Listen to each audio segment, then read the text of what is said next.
Good evening, I'm Tanya Rivero. Joe is off tonight. We begin in Queens, where flames torched a house of worship, leaving parishioners with nowhere to go on the eve of Easter. It happened at St. Edmund Church in Breezy Point earlier this afternoon. More than 100 first responders worked to battle the intense inferno, but much of the building has been reduced to ash and cinder. Eyewitness News reporter Anthony Carlo spoke to parishioners who lost their church home. Fire marshals are trying to figure out how this all started, while parishioners who were getting set to celebrate Easter are now mourning the loss of their church.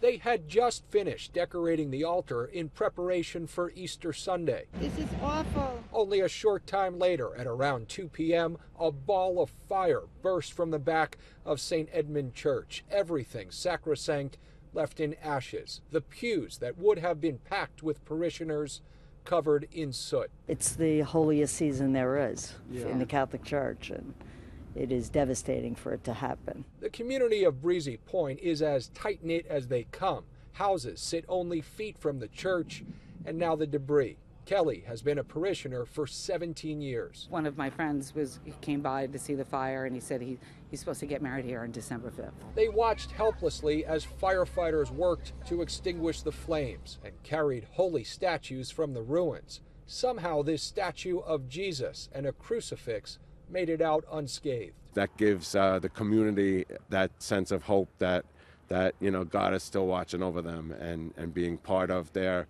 Easter weekend.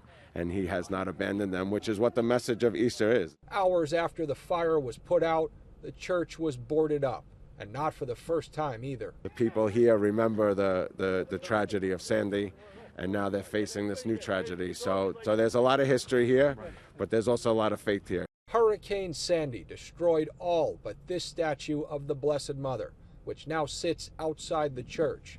The congregation may be shaken, but not defeated. It's just sad because they were getting ready for the Easter tomorrow, and the landscapers were all here yesterday, the day before. Really sad. I hope they rebuild it. They did once before. Fortunately, this church is one of 3 within the same parish, so people won't have to go so far to celebrate Easter Mass. In Breezy Point, Anthony Carlo, Channel 7 Eyewitness News.